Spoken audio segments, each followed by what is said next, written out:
Hey guys, welcome back to Beast Quest, special number 21, Verak the Storm King. And yes, I'm pronouncing the name as Verak, even though my friend Adam Flint calls it Verak. I like Verak better, so I'm pronouncing it as Verak. So, Verak the Storm King, special number 21. We are almost through the specials, just for what? 1, 2, 3, 4, 3 to go after this, I believe, and I'm done with the current ones that are released, and I'll be doing the ranking with Adam. So at some point, what I'm going to be doing after this is I'm going to do some notes and research and give up my final thoughts. And as in off video when I do the ranking, I'm going to get prepared for it. So. But yeah, like I said, let's get to it. So like always, in depth story analysis and my overall thoughts on this epic adventure.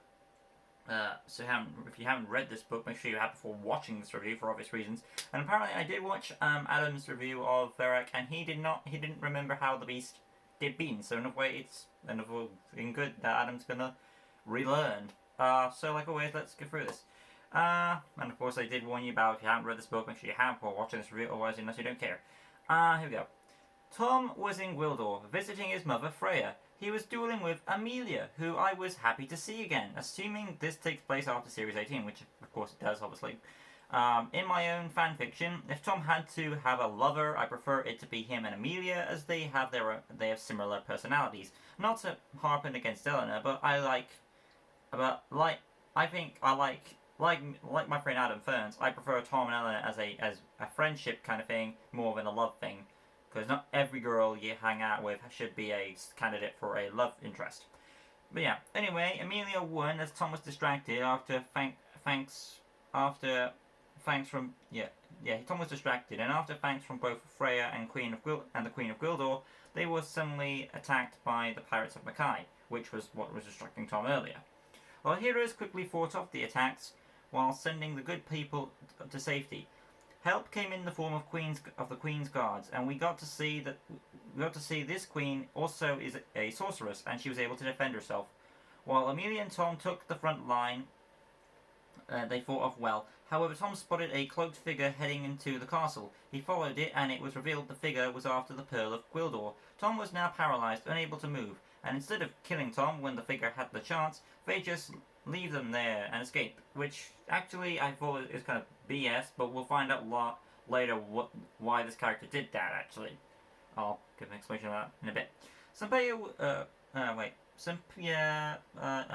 was freed from his cell, and he hopped aboard the vessel and saw his daughter, Rhea, had freed him. While at first he was ready to get back in charge, his daughter easily brushed him off, telling he was needed to freshen up before taking the role as captain again. So he did so, but then he spotted a girl was on his vessel, so he sent his goons to pin her down. Then he wanted to attack the city, probably for revenge, but Rhea delayed that order as it was not worth their time. She wanted to do something else.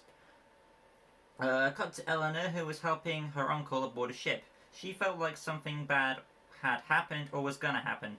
Then, boom, via vision, Tom appeared explaining that Senpei was broken free, his mother had been knocked out, not to mention Amelia was missing, and a mystery female, who he assumed was Kensa, had stolen the Pearl of Gwildor, so Tom sent Sepron to escort Eleanor over here to help him out. Tom went after the pirates from horseback to beast, which is crab, to ship itself, until finally he found Amelia. She was the girl who had been captured by the pirates. Tom met Rhea, who wanted to fight him fairly, to prove she could do the one thing her parents couldn't do, beat Tom, which explains earlier why she didn't kill Tom when she had the chances. That was unfair. Because she's in this book, she's more of an honourable villain, which later I think changes. But yeah. So they're about to fight. However, Senpei knocked Tom out before they could get their epic duel on, which really got pissed off, or ticked off, pissed off, whatever. And without any other choice, like, oh well, now you've knocked him out, we'll just throw him over the ship. So that's what they do. They toss Tom overboard, and where he's going to drown. Rhea was still ticked off with her father, claiming he had to learn a lesson of honor. Anyway, she told them they were after a special sword at the bottom of the ocean, and she wanted her father to retrieve it, as he was the best swimmer. This could either be a joke to get her father in danger, or she actually meant it, hence why she broke him out. Which I'm guessing is the second one, because it would make more sense. Anyway, Senpei at first didn't want to do it, but was revealed Senpei's crew was now siding with Rhea, some sort of mutiny or whatever, and she seemed more of a formidable pirate captain than Sampaio was. So, with the aid of the Pearl of Gwildor, he dived and claimed the sword. However, it seemed something was rising up from underneath him. Tom was still drowning, but was saved by a crab, the good beast. When they reached the surface, they spotted Rhea snagging the sword from Sampaio, who she left him in the ocean. Then the new beast Verak arrived, and Crab basically said he had fought him before. He would obey whoever wielded the sword that Rhea now possessed, meaning she was now his master. Tom asked Crab to attack Sampaio's ship to get the sword back, but Rhea predicted if Tom was alive, he'd do something like that, so she ordered Verak to face his rival Crab once again, where the two crustaceans got into a battle of pincers. Eleanor arrived just in time with Sepron, and with double the beast power they forced Verak into a retreat. He was heading for land while Crab left to recover. The alarm goes off, of all times. Beep beep. Yep, the alarm goes off. But yeah, Crab left to recover. The armada Eleanor was with earlier arrived to help shooting cannons at the Sampaio's ship. Rhea evacuated, jumping onto Verak, and there goes the alarm finally off. Rhea evacuated, jumping onto Verak, and the crew fled. However, they feared Amelia was hurt because she was on that ship. Because the armada fired on their ship. Rhea jumps off the ship onto Verak. They think Amelia's still on there and she could be dead or hurt.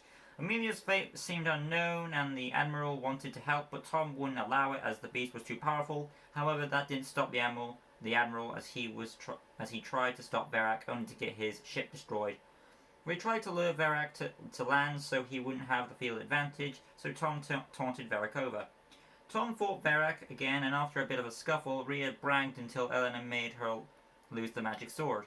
Verak tossed Rhea off, and the beast began his attack with no master to control him now. The Storm King escaped their grasp, and Tom had to help Rhea. However, she wanted her rematch with the Boy Wonder, because she just wants this big epic fight that she can beat him. Meanwhile, it was revealed Sampaio had survived, and he had found the magic sword. He took out the gem that he believed controlled Verak. Then later, Amelia was also revealed to be alive, snagged the sword, and planned to bring Sampaio in.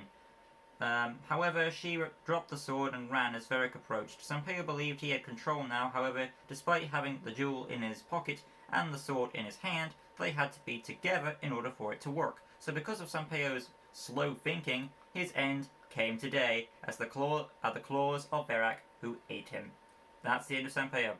Tom continued his battle against Rhea, and when Eleanor offered to help, he respectfully declined, as he promised Rhea an honourable battle. Tom led her to Sampaio's wrecked ship, where her whip got tangled and she lost her footing, making her lose. Tom offered her a chance to join the good guys. There was a brief moment of change, but no, she tricked Tom and planned to continue the fight. But then Verak returned, and they were forced to work together to survive, only to have Tom tossed and thrown into the ocean by the Storm King. Eleanor was too late to save Tom. Now Rhea planned to finish off Eleanor. However, Amelia arrived to even the odds, so a catfight ensued between the three female warriors, with Amelia informing Rhea her father was dead. She felt a bit of sadness, but hid it from them, and after a lengthy battle, she had the sail fall on her, but used Kensa's magic to escape another day. Now Eleanor had a plan to help Tom, who was still struggling against Verak. As Tom continued to struggle against Verak, he was saved when Eleanor fired a cannon, and Amelia came charging at Verak, screaming like a badass, causing the fatal blow to slay Verak. With Verak's defeat, he upchucked the pearl and the jewel that had been swallowed by Sampaio. Of course, Tom was now aware Sampaio was dead, and that was a good thing. And for more good news, Amelia was promoted the Mistress of the Beasts in Gwildor. So I'm guessing Freya is passing the mantle on to a new warrior, which is now Amelia, which I'm very happy for, because I do like Amelia's character from Series 18, and this one as well. So, overall, with a fortunate beeping of my alarm due to the time, which means the alarm goes off at midnight, so now you know what time it is around for me. But yeah, Verak is officially done for me. So a few scuffles in the analysis portion and the hint of an alarm. But nothing too major, really. Overall, Verak is a pretty fun adventure. It was funny. I was looking forward to Ria's debut book. Also, I was looking for. I was aware that Sanpeo died because the main series tells us that, but we never really figured how. And finally, we get that answer in this book. So that was a nice change of pace. It gave me a lot of good elements in there with mutiny and Sanpeo was kind of. It was sad kind of to see Sanpeo go, but at the same time it wasn't because he didn't really do much. Like he kept getting stabbed in the back by Ken, so I'm surprised he had a kid with her. Unless he did, unless we're going into awkward territory and he did the R word, which I don't want to say in case, but you know. But I'm not going to get into those details, but then again, he's a Black Brit, so it wouldn't surprise me too much. Anyway, though, like I said, it is an interesting story nonetheless, with character development for each character. And speaking of character development, let's go into the characters right now. So we've got quite a bit of a cast this time around. Tom. This is not necessarily Tom's book. It's more of the girls' book, really. Elena's and Amelia's. But we'll go over Tom real quick, as we always do. Tom, main character through and through. Tom, main character normally the time. But he basically, at first, he's aware something's up here. He goes off he meets Ria for the first time. He finds out that she's probably, and I would agree, I would say Ria is probably the most dangerous of the three. She's younger, she has both the magic and pirate skills. And, yeah, so that's interesting on her own right. But Tom, he does get his butt kicked quite a few times. He tries to go after Ria the first time. He gets caught up. He gets knocked out by Sanpeo, drowned. Then when he gets back up again, he tries to fight with Crab.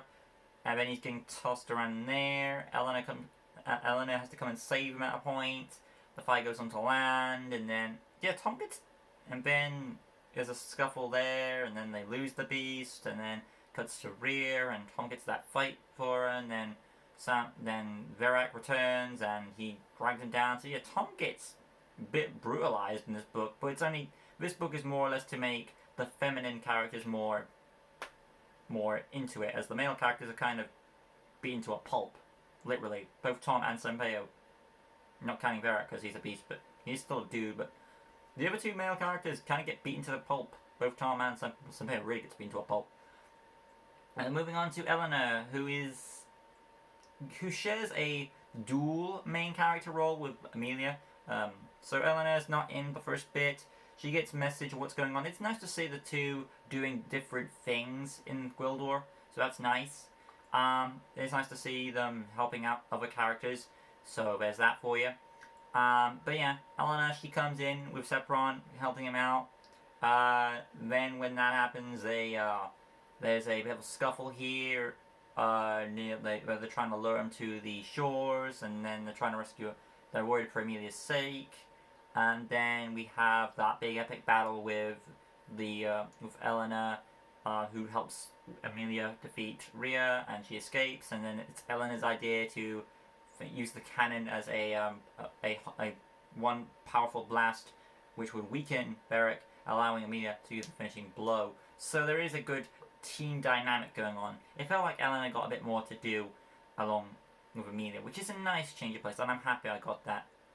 And speaking of Amelia, it was very happily to see her return. I felt bad that she didn't become, she didn't really get something out of that. Like, I was hoping she would become, like, the Mistress of the Beast for another kingdom, but we never actually got that, because, like, obviously Tom should be. But I'm happy she finally got that. Yes, Amelia does become Mistress of the Beast in this book, which I'm assuming was what Adam meant. Like, oh, there's this other person who becomes a Person of the Beasts, War of the Beasts, and it probably is Amelia now. So one of my favourite characters in Beast Quest has become that, and that is pretty awesome. She wins the sword fight against Tom, which, to be fair, Tom was distracted, and then you get she goes after, tailing after him, trying to help out. You know, she gets captured, then she gets free, she thinks she's dead, she's alive, she goes after Sanpeo, trying to bring him in. And I didn't mention this in the story analysis actually, but I'll get to that in the end. But yeah, so she goes after Sanpeo, he dies. She goes and lets him, explains the news, and the girls have their fights. She finishes off Verak. It's pretty awesome. And I should have mentioned the story analysis, but yeah, Freya recovers and the Queen, and they promote her to Mistress of the Beast, which is pretty awesome. So that's awesome there too. So yeah, Amelia does get just the same amount of character development that Elena does. Moving on to Sampaio, this is his final book unless he returns for the future, but I don't think so. But yeah, Sampaio, this guy, as a villain as a whole, he kind of gets the short end of the stick. He gets one big series 8, then he makes a few returns, and it's mostly him teaming up with Kensa, which forms into some sort of weird love-hate relationship, and then they get rear out of it, and then Kensa stabs him in the back, and he gets locked up in a cell. Then he's finally free from that cell, after a lot of flip-flops here and there, and then he's backstabbed by his own daughter and fed by Verak. So yeah, that is pretty weak for Sampaio, but at least he tried. I would like to see him get his way with the magic sword, take control, and then he loses and dies. But I mean, I would have liked his death to be a bit more powerful for fans of Sampaio. But as it stands, if the story's well aware that he's kind of sucky, that's the way he's going out. So it was sad, but Or else, I do prefer villains than him. And to be fair, Sampaio is more of a henchman in this book because he's basically following Rhea's orders for a bit until he gets thrown overboard. Going on to Rhea, she is the main villain of this book, as she's taking over Sampaio's operation. She just needed him to get the sword, which she got. She wants an honorable fight with Tom to prove that she can do the one thing her parents couldn't do. She fails at that, but she is formidable. She wants this beast. She's trying to... It feels like she's not just doing this to cause any cause of destruction, but she's trying to prove to herself that she's better than her parents, and that's what her motivations are, and that's why she's doing all this evil stuff. And yeah, so she immediately accomplishes that. But I think her better plan is with Tom in series 24, I believe. So this is probably like her second best plan, I want to say. But to be fair, all of her plans are pretty awesome. Like the one in series 22, where she's trying to build a whole fleet of ships instead of just the one in Makai. It's awesome. This one is awesome with the whole magical beast that can obey with a powerful sword. This is probably her... I take it back. This might be her weakest plan, but overall, each one of her plans, even though she hasn't had many of them, are all really up there compared to the other villains. So yeah, Rhea is a fascinating villain. She's tragic, she's pathetic, she has her moments of trying to turn to the good guys, but she doesn't want to admit it. It's kind of like Petra, but more... she's like the new Petra in a way, I feel like. And if there's more time to her, then maybe she would change like Petra does. But who knows. As it stands, though, she is a good, formidable, young main villain. So it'll add to the thing of new young youths are coming in to take over mantles, and Rhea is pretty awesome. Moving on to Verak, who is the Storm King and the Beast of this book. He's a better lobster beast than Styro is, and he basically is forced to obey the one who wields the sword. But when you don't wield the sword, he goes on an epic rampage and is happy to be free. And then, of course, he's happy to kill everyone in sight. So yeah, you can't reason with this guy. He's willing to take on, and when Tom challenges him to a fight, he's willing to go. He's just this one-stop berserker rage. So if he enters Battle of the Beast, keep in mind, he will go straight for you. He's just this berserking monster. While Styro scuttles along, this one is like a berserking swarm. Or it just charges right at you. Powerful grips and all that. And the only thing that can save you is that sword. No wonder it was made. But yeah, Verak is a very formidable beast. Not going to give you a break anytime soon. And it was satisfying that Amelia managed to get a kill in there. That's awesome. But yeah, that's it for this one, guys. Hopefully you guys enjoyed it. My analysis proportion and the character portion. Overall, I hope you guys enjoyed it. A few scuffles here and there, nothing too major. But yeah, this is my review of Verak the Storm King. Hopefully you guys enjoyed it. If you did, smash the like button, subscribe, that good stuff. Hit the notification bell right in the corner down below so you can stay in tune for all Beast Quest related topics on my channel and other stuff that is on the way. And that being said, the next special of Beast Quest is number 22. Ospira the Savage Sorceress. That's how I'm pronouncing the name unless I change it in the future. But as it stands, Ospira the Savage Sorceress is the next book on the list. So stay tuned for that one. Till next time, like always, I'll see you for more videos coming your way. See you in the next one. Peace.